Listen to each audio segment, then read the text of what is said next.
ঘুগনি খেতে আমি ভালোবাসলেও আমার বাড়ির লোকেরা জানো তো ঘুগনি খেতে খুব যে ভালোবাসে তা নয়, কিন্তু আমি খুব ভালোবাসি ঘুগনি খেতে। তো আমি আগে দেখো মশলাগুলোকে না ভালো করে কষিয়ে নিই ঘুগনি করতে গেলে। তারপরে মশলাটা কষিয়ে নেওয়ার পরে তারপরে তো কুকারে যখন আমি সিটি দিয়ে নিই, তারপরে নামিয়ে ওই আলু আর মটরটা এই মশলার ভেতরে ঢেলে দিই। ব্যাস, তারপরে গরম মশলা আর মিষ্টি দিয়ে নামিয়ে দিই। বেশ ভালো হয় কিন্তু খেতে। তো আজকে জলখাবারে এটাই বানিয়েছি জানো তো। তারপরে সব এগুলো গুছিয়ে রেখে তারপরে আমি পুজো করতে গেলাম আজকে। পুজো টুজো সেরে এসে জলখাবার খেতে বসেছি।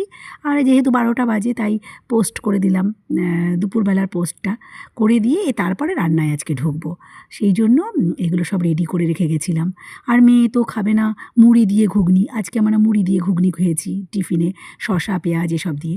আর মেয়ে খাবে না বলে মেয়েকে ম্যাগি করে দিতে হলো। মেয়ে ম্যাগি দিয়ে ঘুগনি দিয়ে খেলো। এবার রান্না শুরু করব, দুপুরের রান্না। তো চলো এখনকার মতো টাটা।